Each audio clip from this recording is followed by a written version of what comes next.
नमस्कार, बहुत स्वागत आप सभी का। आप देख रहे हैं आपकी बात छत्तीसगढ़। मैं हूं अभिलाष मिश्रा। छत्तीसगढ़ में लव जिहाद के बाद अब नौकरी जिहाद का मुद्दा गर्मा गया है। हैदराबाद के बीजेपी विधायक टी राजा ने रायपुर में नौकरी जिहाद होने का सनसनीखेज आरोप लगा दिया। यह बात उन्होंने इंदौर में कही, जिसके बाद बीजेपी के नेता के बाद अब हिंदू संगठनों ने भी थाने और कलेक्ट्रेट से इसकी शिकायत की है। दरअसल यह पूरा मामला ऐसा है कि छत्तीसगढ़ की कई लड़कियों को जॉब दिलाने के नाम पर, नौकरी दिलाने के लिए उनके व्हाट्सएप या फिर सोशल मीडिया साइट से मैसेज आते हैं। नीचे हिंदू लड़की का नाम जैसे पल्लवी, सीमा, पूजा इस तरह का लिखा होता है, लेकिन जब उन नंबर को सेव करके व्हाट्सएप पर डीपी देखी जाती है तो वो किसी मुस्लिम लड़के की होती है। और ये सिर्फ आरोप नहीं है, ऐसा मैसेज ऐसा नहीं है कि सिर्फ हिंदू लड़कियों को ही आ रहे थे। उसके बाद अब ये इतने ज्यादा आने लगे हैं कि कई लोगों ने इसकी शिकायत की। एक वरिष्ठ बीजेपी के नेता और समाजसेवी निश्चय वाजपेयी जी कल थाने पहुंचे। उन्होंने कहा कि मेरे पास भी मैसेज आया है, लड़की का नाम सीमा लिखा है मैसेज भेजने वाले का, लेकिन इसकी डीपी में कुछ और दिख रहा है, ये लड़का मुस्लिम है। और इस तरह का बहुत दिनों से एक पूरा गैंग चल रहा है, क्योंकि उन्होंने देवेंद्र नगर थाना, शंकर नगर और कई जगह की बातें बताई और कहा कि वहां पर लड़कियां गायब हुई हैं। जब उन्हें ट्रेस किया गया तो वो एक खास कम्युनिटी के लोगों के बीच फंसी हुई पाई गई। कुछ को सेक्स रैकेट में बेच दिया गया, यहां तक के आरोप लगाए जा रहे हैं। कुछ को बामुश्किल पुलिस छुड़ा करके ला पाई है। एक लड़की गायब होती है, उसको जब ढूंढने निकलती है पुलिस तो पता चलता है वो भोपाल में है। भोपाल में पहुंचते हैं तो वो उत्तर प्रदेश के किसी इलाके में होती है और लास्ट में वो झांसी में उसे छोड़ करके आरोपी भाग जाते हैं। ऐसी कई मामले सिर्फ रायपुर से ही सामने आ चुके हैं, बाकी छोटी मोटी जगह की तो बात ही नहीं। इसके बाद अब हिंदूवादी संगठन भी सक्रिय हो गए और उन्होंने जाकर के ज्ञापन सौंपते हुए कलेक्टर से कहा है कि इस मामले में आप विस्तृत जांच कराइए कि ये कौन सा रैकेट है जो ये काम कर रहा है। तो क्या वाकई में छत्तीसगढ़ में अब नौकरी जिहाद हो रहा है या ये सिर्फ सियासी फसाद है?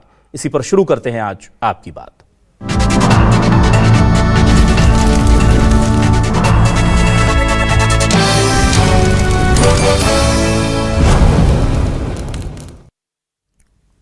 तो आइए सबसे पहले सुनते हैं कि बीजेपी के विधायक टी राजा ने क्या कहा था, कैसे उन्होंने बताया था कि रायपुर और छत्तीसगढ़ में इस दिनों नौकरी जिहाद चल रहा है। एक नया जिहाद सामने आया है रायपुर से, नौकरी जिहाद। नौकरी देने के माध्यम से हमारी बहनों को, क्योंकि हमारा परिवार जो है ना मेरे मित्रों, कुछ परिवार बहुत ही गरीब वर्ग का होता है। परिवार ये सोचता है कि बेटा भी कमाएगा, बेटी भी कमाएगी, बहन भी कमाएगी, बाप भी कमाएगा, तो कुछ पैसे हम लोग सेव कर सकते हैं। लड़की को पहले नौकरी दी जाती है, नाइट शिफ्ट के माध्यम से उस लड़की के साथ बहुत अन्याय हुआ। एक लड़की को फंसाते हैं, उसका वीडियो बनाते हैं, उसको ब्लैकमेल करते हैं, दूसरे को फंसाते हैं, उसके माध्यम से उसका वीडियो बनाते हैं, उसको ब्लैकमेल करते हैं। मेरे मित्रों, सौ हमारी हिंदू बहन बेटी लव जिहाद के नाम पर शिकार हो रही है। ये नया जिहाद, नौकरी जिहाद। उधर इस पूरे मामले में शिकायतकर्ता निश्चय वाजपेयी ने क्या आरोप लगाए हैं, वो खुद थाने पहुंचे क्योंकि उनके पास एक मैसेज था। उन्होंने पुलिस अधिकारियों को वो मैसेज भी दिखाया और बताया अपनी शिकायत में बाकायदा पहले के कुछ मामलों का भी जिक्र किया कि किस थाने में कौन सी लड़की गायब हुई थी और हमें लग रहा है कि एक पूरा नेटवर्क काम कर रहा है। इसके बाद कांग्रेस ने क्या कहा है, जरा सुनिए। सोशल मीडिया के माध्यम से हिंदू लड़की का नाम रख करके विधर्मी लोग मैसेज भेज रहे हैं, जिसमें आपको घर बैठे पार्ट टाइम कुछ कमाई होगी, इस तरीके के संदेश देते हैं। और शुरुआती दौर में उसमें कुछ पैसे भी उनको आते हैं, उसके बाद लड़कियां अचानक में गायब होती हैं। इस तरीके के प्रकरण देखने में आए। अपने देवेंद्र नगर थाना में भी इसकी एक शिकायत दर्ज हुई थी और उसको भी नौकरी के नाम पे ऐसे बुला लिया गया था। भोपाल एक विषय जो आया था वो अभनपुर थाने का विषय आया था, उसको साइबर सेल के CSP को भी दिया गया था।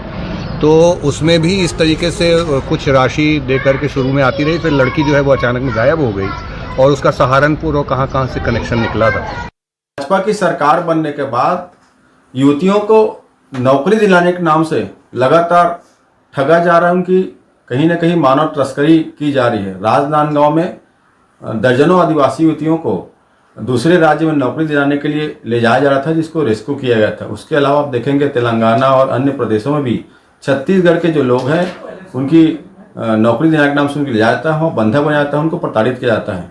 तो एक गंभीर मसला है जिसे रोकने में सरकार नाकाम हो गई है।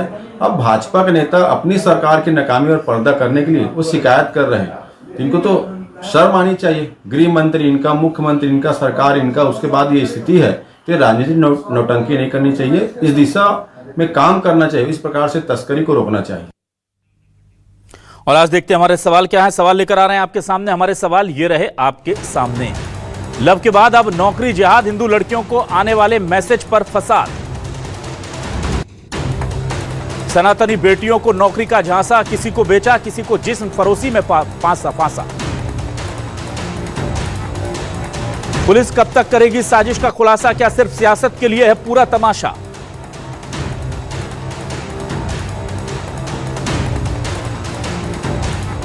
छत्तीसगढ़ की लड़कियों पर किसकी नजर? लव जिहाद के बाद नौकरी जिहाद का फैला जहर, ये आरोप लगाए जा रहे हैं। कितनी सच्चाई है? बातचीत करने के लिए मेरे साथ 3 खास मेहमान जुड़ेंगे। बीजेपी से वरिष्ठ नेता प्रवक्ता श्रीचंद सुंदरानी जी हमारे साथ जुड़ रहे हैं। सुंदरानी जी, बहुत स्वागत कर रहा हूं।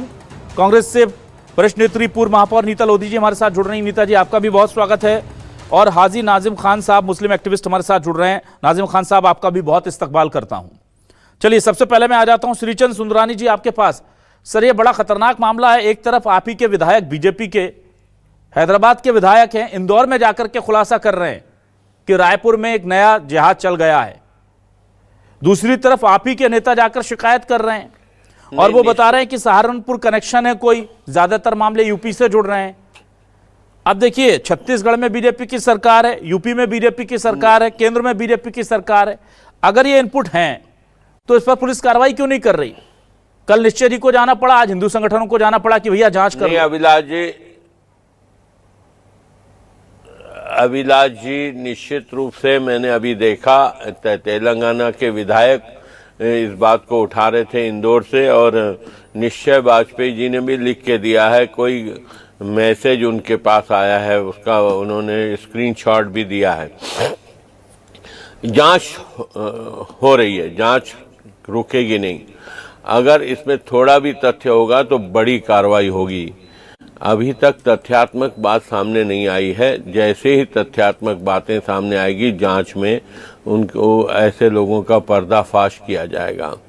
अगर ये इसमें थोड़ा भी अगर सच्चाई है तो निश्चित रूप से बड़ी कार्रवाई होगी, किसी को छोड़ा नहीं जाएगा। छत्तीसगढ़ की भोली भाली लड़कियों को अगर इस प्रकार का कोई नौकरी का झांसा देकर, और नौकरी जिहाद का मामला जो आपने कहा कि सामने आ रहा है, तो हमारी सरकार बख्शेगी नहीं किसी को। ठीक है, जरा ये जो मैसेज क्या आ रहे हैं व्हाट्सएप पर, वो मैं अपने दर्शकों को दिखा दूं, जिसको लेकर शिकायत की गई है। फुल स्क्रीन हम दिखा देते हैं इस मैसेज को। ये जो मैसेज है, देखिए, इसमें एक नंबर है, नीचे में उर्दू में क्या लिखा है मैं नहीं पढ़ सकता, लेकिन ये नंबर है, उर्दू में ये तमाम चीजें हैं, और इसमें अपना नाम इन्होंने सीमा बताया है। माय नेम इज सीमा। इसके अलावा इनकी एक डीपी जो कही जाती है, वो डीपी शायद हम लोग यहां पर अभी नहीं दिखा पा रहे हैं। मैं दरख्वास्त करूंगा पीसीआर से कि डीपी को भी जरा ट्रीट करवा करके मंगवा लीजिए कि वहां पर एक मुस्लिम युवक बैठा दिखता है, मतलब सीमा के नाम से मैसेज आ रहा है। एक नंबर है जिसके नीचे उर्दू में कुछ लिखा हुआ है, और उसमें एक मुस्लिम लड़के की तस्वीर। और खास बात यह है कि जिस नंबर से भेजा गया, जो सिम है, वो अलॉटेड किसी हिंदू नाम पर है, ना वो सीमा है, ना वो मुस्लिम युवक है। मतलब कुल फर्जीवाड़ा साफ तौर पर इसमें नजर आ रहा है। और ये जो नंबर जहां से सिम एक्टिवेट हुई है, वो सहारनपुर का बताया जा रहा है, उसके आसपास का बताया जा रहा है। यह कहानी है पूरी। इस तरह के मैसेजेस कई लोगों के पास निकल करके सामने आ रहे हैं। चलिए, मैं आ जाता हूं नीता लोधी जी आपके पास। नीता जी, देखिए, ये मामला बड़ा मामला है, बच्चियों की सुरक्षा से जुड़ा मामला है। अब हो सकता है कि कोई कम्युनिटी को बदनाम करने के लिए इस तरह के मैसेज भेज रहा हो, लेकिन यह कहा जा रहा है, जब हमारी बात हुई शिकायतकर्ताओं से, कि जितने 2-3 मामले ट्रेस हुए हैं, उसमें ज्यादातर आरोपी, ज्यादातर क्या सभी आरोपी ही वो कह रहे हैं कि मुस्लिम निकले हैं, उत्तर प्रदेश के सहारनपुर के आसपास से बिलोंग करते हैं वो लोग, और ये एक बड़ा नेटवर्क चल रहा है। ये पहले सिर्फ लड़कियों को मैसेज आ रहे थे, अब ये हर किसी को मैसेज आ रहा है। बीजेपी के नेता को भी ये मैसेज आ गया। क्या कहेंगे आप? अभिलाष जी, ये बताएं कितने दिन और? घटना को हफ्ता भर बीतने को जा रहा है। आज भी हमारे बड़े भैया सुंदरानी जी ये कह रहे हैं कि तथ्यात्मक हुआ तो बड़ी कार्रवाई होगी। तो आपका पुलिस प्रशासन, आपका नेटवर्किंग, आपका साइबर सेल क्या कर रहा है? कितने दिन और, कितनी लड़कियां और? आप बताएं, हमारी छत्तीसगढ़ महतारी की भोले वाले लोगों को केवल आप बताएं, आप अगर सरसरी तौर पे देखा जाए ना, कैपिटल ऑफ क्राइम बन के रह गया रायपुर। कितनी घटनाएं बताइए। आए दिन लूटपाट, बलात्कार, रेप, दुनियाभर गोलीबाजी, विदेशी लड़की का सड़क पर उतर कर तमाशा करना, बस स्टैंड में रेप हो जाना। अब ये साइबर क्राइम के जरिए पे नौकरी जिहाद की बात ये सामने आ रही है। तो सरकार हाथ पर हाथ धरे क्यों बैठी है? किस चीज का इंतजार कर रही है? या तो फिर आपने बताया कि जिस प्रकार हमेशा से भारतीय जनता पार्टी का इतिहास रहा है कि आरोपियों को संरक्षण देती है और रेपिस्टों को संरक्षण देती है, केवल बेटी बचाओ और बेटी पढ़ाओ केवल इनका एक नारा ही बनकर रह जाता है, क्या यही होगा? आप देखिए कैसे प्रज्वल रेवन्ना के लिए प्रधानमंत्री मोदी जी वोट मांगते पाए गए थे, कैसे भानु प्रतापपुर में एक झारखंड में FIR हुई थी, उसके कैसे वोट मांग रहे थे हमारे। अब पिछले रमन सिंह जी के कार्यकाल में भी किस प्रकार जैसे गर्भाशय कांड हुआ, निर्भया कांड हुआ, दुनिया भर के कांड हुए बहुत। तो लड़कियों के साथ ही ऐसा क्यों?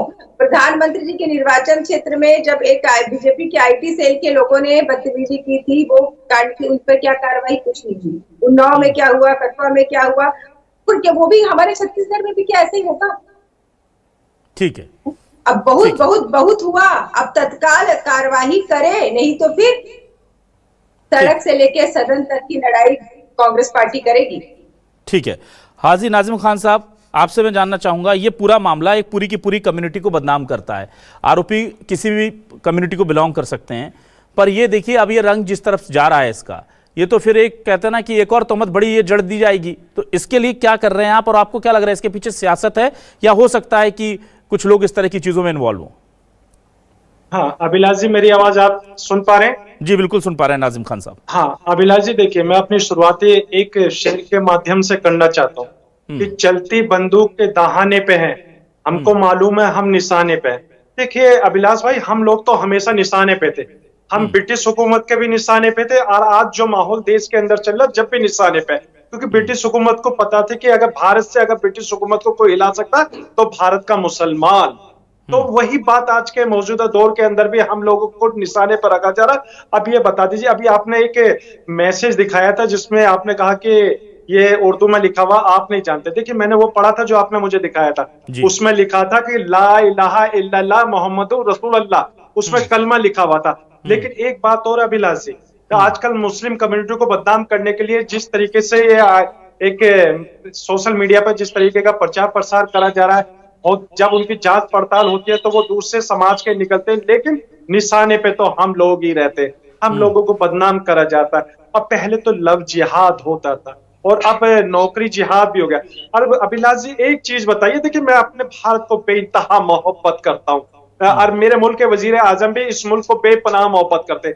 मुल्क के वजीर आजम भी कहते हैं कि आई लव माई इंडिया, और हाजी नाजिम खान भी कहता कि आई लव माई इंडिया। मुल्क के वजीर आजम ने लव का इजहार करा क्योंकि पूरी दुनिया में एक अच्छा मैसेज गया, तो हाजी नाजिम ने अगर लव का इजहार करा तो वो जिहाद हो जाएगा, क्योंकि सामने बोलने वाला एक उर्दू नाम वाला है। तो अभिलाषी यही माहौल चल रहा है कि मुसलमानों को जिस तरीके से टारगेट किया जा रहा है, मुसलमानों को जिस तरीके से बदनाम करा जा रहा है, ये भारत के अंदर एक परंपरा चली जा रही है कि जितना मुसलमान को बदनाम करोगे उतना ही माहौल देश के अंदर बनता जाएगा। लेकिन मैं उनको एक चीज और बता देता हूँ अभिलाष जी आपके चैनल के माध्यम से, जो ये नफरती चिंटू है जो मुल्क के अंदर नफरत फैलाकर ये मुल्क की फिजा को खराब करना चाहते, वो कान खोलकर सुन ले, क्योंकि मेरा मुल्क संविधान से चलता है, ये गंगा जमनी तहजीब से चलता है, ये हिंदू मुस्लिम सिख ईसाई के भाईचारे से चलता है। यही तो मेरे भारत की खूबसूरती है। आप कितना ही में एक कम्युनिटी को बदनाम कर लो, लेकिन जब जांच पड़ताल होगी तो आपको पता चलेगा उस कम्युनिटी का हाथ ही नहीं है। अभिलाष भाई ये चल रहा है मुल्क के अंदर। ठीक है साहब, ठीक है, मैं वापस आता हूं। सुंदरानी जी, आपके विधायक को रायपुर के नेताओं पर भरोसा नहीं है या क्या वजह है? वो इंदौर में जाकर ये बात कह रहे हैं, वो तो फोन लगा के आपको बोल देते, सीएम साहब को बोल देते, पुलिस कमिश्नर को बोल देते कि भाई ये मामला इसको चेक करवा लो। उन्होंने बिना जांच के, अब आप कह रहे हैं कि पुलिस देखेगी, अगर तथ्य होंगे तो कार्रवाई करेगी, मतलब तथ्य अभी तक स्पष्ट तौर पर सामने नहीं आए, पर आपके विधायक जी ने साफ साफ बोल दिया कि कौन इसके लिए इन्वॉल्व है, कौन कर रहा है। तो आपके विधायक, एक मिनट सर, आपके विधायक छत्तीसगढ़ की पुलिस से ज्यादा उनके पास सोर्सेज हैं, वो उसको बेहतर तरीके से बता पा रहे हैं। या तो हम ये मान लें कि छत्तीसगढ़ की पुलिस उनसे कमतर है, कम सक्रिय है, या हम ये मान लें कि उनको भरोसा नहीं इसलिए वो ये बात रायपुर के अधिकारी या पदाधिकारी या नेताओं को नहीं बोल रहे हैं। या फिर सीधी सीधी बात जो मैं कहना चाहता हूं कि क्या बीजेपी इस मामले को पॉलिटिकल माइलेज के लिए पहले उछाल रही है फिर जांच करा लेंगे, जबकि होना यह चाहिए कि पहले जांच करा ली जाए, जो आरोपी है पकड़ लाइए। किसने रोका है? चारों तरफ तो बीजेपी की सरकार है, हर तरफ। नहीं, निश्चित रूप से मैंने अभिलाष जी कहा, टी राजा का भी मैंने बयान सुना। निश्चित रूप से अगर कोई बात है तो कार्रवाई होगी, और बिना जांच किए हम किसी को भी कैसे कार्रवाई कर दें? जांच में गहराई तक जाएंगे। टी राजा के पास भी कुछ जानकारियां होगी, उनसे भी लेंगे, और हमारे निश्चय वाजपेयी जी से भी जानकारियां लेंगे। पुलिस देवेंद्र नगर थाने में और कई जांच, थानों मैं तो वही कह रहा हूं कि जांच के बिना एक विधायक एक खास कम्युनिटी के सामने एक दूसरी कम्युनिटी के लिए इस तरह के शब्द नौकरी जिहाद जैसे कैसे इस्तेमाल कर सकता है अगर तथ्य नहीं है तो? सबसे बड़ा सवाल तो यही है। वो तो जिम्मेदार आदमी है ना, वो तो जनप्रतिनिधि है। जब आप कह रहे हैं कि जांच होगी तब करेंगे, तो वहां बिना जांच के कैसे बोल दिया कि एक कम्युनिटी इसके लिए जिम्मेदार है? हो सकता है कि कोई हिंदू लड़का हो, कोई ईसाई लड़का हो सकता है, कोई सिख लड़का हो।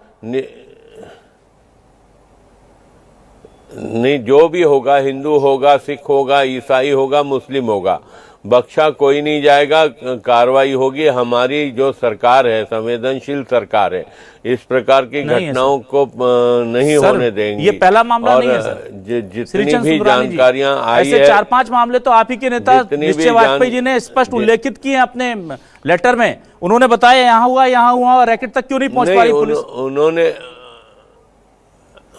उन्होंने एफआईआर दर्ज होने की बात कही है कि यहाँ थानों में शिकायतें दर्ज हुई है। निश्चित रूप से उसमें स्थानीय थाने सारी जांच कर रहे हैं। जांच के बाद जो भी दोषी होगा उसके ऊपर कार्रवाई की जाएगी। गहराई से जांच होगी। इसमें कोई ऐसा नहीं, किसी भी कम्युनिटी को बदनाम करने की हमारी कोई योजना नहीं है, न हमारी सरकार इसमें रुचि रखती है। दोषी हो, चाहे वो किसी भी समाज का हो, किसी भी जाति, किसी भी धर्म को मानने वाला हो, अगर कहीं पे भी इस प्रकार का काम चल रहा है तो निश्चित रूप से उनके ऊपर कार्रवाई होगी।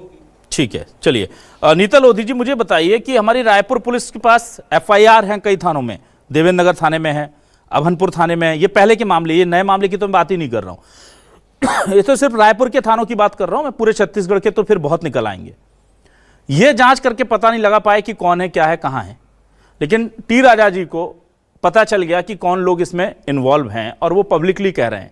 अब मैं टी राजा जी के गुप्त सूत्र जो है, विश्वसनीय सूत्र, उनकी तारीफ करूं, या छत्तीसगढ़ की पुलिस की जो है उनकी पीठ थपथपाऊं कि आपको पता नहीं चल रहा? वहां दूर बैठे हुए हमारे विधायक जी को सब पता है। कैसे देखें इस पूरे मामले को? ये प्रमाण है अभिलाष जी कि सरकार रिमोट कंट्रोल से चल रही है। सरकार कौन चला रहा है, अधिकारी संशय में है, किसकी बात माने, किसकी बात न माने। प्रशासन, इनका पूरा प्रशासन फेलवर है। आप देखिएगा, इतनी बड़ी बलौदाबाजार की घटना हुई, शासन प्रशासन आई भी क्या कर रहा था? टुट्टी पे कवर्धा की घटना हुई, आपका प्रशासन विष्णुदेव सरकार पूरी तरीके से फेल। लोगों को दिक्कत परेशानी का सामना करना पड़ा, सरकार पूरी तरीके से फेल। धान बेचने के लिए किसान घूमते रहे, सरकार पूरी तरीके से फेल। साल भर हो गया, रोजगार नहीं मिल पा रहा है, सरकार पूरी तरीके से फेल। मतलब आप देखिए, स्वास्थ्य व्यवस्था देखिए, शिक्षा की व्यवस्था देखिए, कोई भी चीज देखिए, सारी तरफ से ये सरकार आपको फेलवर नजर आएगी। और ये तो हद हो गई, कि आप, मैं बताइए, मैंने आपको पहले ना कैपिटल ऑफ क्राइम बन गया रायपुर, और जगह जगह की और सारी घटनाओं को देखेंगे, हर और दूसरे जिले की घटनाओं को भी देखेंगे, तो जिस प्रकार छत्तीसगढ़ महतारी के सपूत यहाँ परेशान हो रहे हैं, प्रताड़ित हो रहे हैं, ऐतिहासिक प्रताड़ित हो रहे हैं। कभी ऐसा शोषण नहीं हुआ लोगों का। चलिए ठीक है, मैं वापस आता हूं हाजी नाजिम खान साहब। देखिए, अभी मुझे नहीं पता कि ये पूरा मामला कौन लोग इसको अंजाम दे रहे हैं, पर हाँ मुझे यह पता है कि इस मामले की शिकायतें कई छत्तीसगढ़ के अलग अलग थानों में हैं, और उनकी अगर विस्तृत जांच हो जाती तो मामला यहां तक नहीं पहुंचता। और दूसरा ये कि हैदराबाद के विधायक इंदौर में जाके ये बात कह रहे हैं, और छत्तीसगढ़ की पुलिस जो है उसको उस पर एफआईआर कराने के लिए पहले बीजेपी के नेता जा रहे हैं, फिर हिंदू संगठन जा रहे हैं, पर इस पर कार्रवाई नहीं हो रही। सियासत पूरी हो रही है, कार्रवाई हम जैसी चाह रहे थे वैसी नहीं हो रही है। तो क्या आपको इसके पीछे कोई साजिश लगती है? हालांकि अभी अभी हमें सूचित किया गया है हमारी टीम की तरफ से कि वो जो नंबर था उससे व्हाट्सएप को हटा दिया गया है। हमारी खबर, चूंकि हम दोपहर से इस खबर को बड़ी प्राथमिकता से चला रहे हैं, या कल भी हमने इसको चलाया था, तो हो सकता है उसके बाद, और वो नंबर किसी ऐसे शख्स के नाम पर है जिसे शायद पता ही नहीं है कि उसके आधार कार्ड या वोटर आईडी पर एक सिम अलॉट कर दी गई है। इस तरह की बातें आ रही है। जी, आपका जवाब दें हाजी नाजिम खान साहब। हाँ, अभिलाष जी देखिए, मैं तो ये कहता हूँ कि जांच का विषय है, जांच होनी चाहिए। अभी जिस तरीके से बताया गया कि सीमा नाम, देखिए ये नाम कुछ ऐसे होते हैं, ये हिंदू में भी होते हैं, मुसलमान में भी होते हैं। सीमा नाम हो गया, परवीन नाम हो गया, निशा नहीं, नाम हो गया, पल्लवी कुछ नाम था ऐसे- उसमें, पल्लवी भी नाम था। और हाँ, और भी नाम इस तरह के जो आ रहे हैं वो हिंदू नाम आ रहे हैं, हिंदू बच्चियों के नाम आ रहे हैं ज्यादातर। हाँ हाँ, मैं वही कह रहा हूँ कि जैसे परवीन जो नाम होता है वो मुस्लिम बच्चियों का भी नाम होता है, हिंदू बच्चियों का भी नाम होता है। देखिए अभिलाष जी, देखिए हम लोगों के लिए बेटी बेटी होती है, चाहे हिंदू भाई की हो या मुस्लिम भाई की, बेटी बेटी होती है। हम चाहते हैं कि हमारी बेटियां सुरक्षित रहें, मान सम्मान के साथ रहें, और भारत के अंदर बिल्कुल अपना सीना फख्र से ये कर जिए और गर्व से महसूस करें और कहें कि हम भारतीय हैं, हम अपनी बेटियों को ये चाहते हैं। लेकिन जिस तरीके से यहाँ पर एक कम्युनिटी को बदनाम करने की कोशिश करी गई है, ये हैदराबाद के विधायक आए दिन कहीं ना कहीं मुस्लिम समाज को लेकर ऐसे बयान अक्सर दिया करते रहते हैं। लेकिन मैं तो अभिलाष भाई जी एक बात पूछना चाहता हूँ कि इन्होंने सहारनपुर से ये मामला भी बता दिया कि सहारनपुर, और जबकि उत्तर प्रदेश में योगी जी की सरकार है, बड़ी स्ट्रॉन्ग सरकार है, यहाँ पर ऑलरेडी लव जिहाद का कानून पहले से ही है। लेकिन फिर भी आप देखिए कि लव जिहाद में क्या होता है कि मुस्लिम लड़का होता है, हिंदू लड़की होती है तो वो लव जिहाद हो जाता है, वही हिंदू लड़का होता है, मुस्लिम लड़की होती है तो ये घर वापसी हो जाती है। तो इस तरीके की बात है। लड़का मुस्लिम है, अगर उसने हिंदू लड़की से प्यार कराया, उसको भटकाने की कोशिश करी है, गुनहगार है। अगर हिंदू लड़का अगर मुस्लिम लड़की से प्यार करने का नाटक करता है, उसको भटकाता, वो भी गुनहगार है। दोनों दोषी हैं, लेकिन सजा सिर्फ और सिर्फ मुस्लिम बंदे को मिलती है क्योंकि उसने लव जिहाद किया है। कानून तो सबके लिए बराबर है अभिलाषी, और हम तो ये कहते हैं कि इस मुल्क की फिजा को बनाने के लिए हिंदू मुस्लिम भाइयों ने अपने खून से सींचा है इस मुल्क को, और इस मुल्क की खूबसूरती बनाने के लिए और उन्होंने शहीद भी हुए हैं मुल्क के लिए, बलिदान भी दिए। और आज इसी मुस्लिम कम्युनिटी को जिस तरीके से टारगेट किया जा रहा है, ये बहुत ही दुखदायी है। हम लोगों को बहुत आहत होते, हम लोगों के जो है कि दिल की जो पीड़ा है वो हम लोगों के मुल्क के वजीर आजम को सुननी चाहिए। इस तरीके से भारत के मुसलमानों को टारगेट किया जा रहा है। ठीक है, तो कुल मिलाकर के बड़ा संवेदनशील मामला है और हम यही चाहते हैं कि इसमें पूरी तरह से सरकार और पुलिस प्रशासन जांच करे, जो भी आरोपी हैं, जो भी दोषी हैं, उन्हें उनके अंजाम तक पहुंचा दे। अगर इसमें कोई खास कम्युनिटी इंटेंशनली बिलोंग करती है तब फिर चीजें ठीक हैं, वरना इससे ऐसा लगता है कि समाज में वैमनस्य पैदा होगा। और हाँ, ये भी बात सही है कि अभी तक जो कथित तौर पर, क्योंकि हमारे पास इसकी जानकारी पुलिस वालों ने हमसे साझा नहीं की है, वो तो बहुत मुश्किल होता है पुलिस से कोई चीजें पूछ लेनी, लेकिन ज्यादातर ये कहा जा रहा है कि आरोपी एक खास वर्ग को बिलोंग करते हैं। तो ये चीजें पब्लिक फोरम पर आनी चाहिए ताकि ऐसे लोगों को बोलने का मौका ना मिले।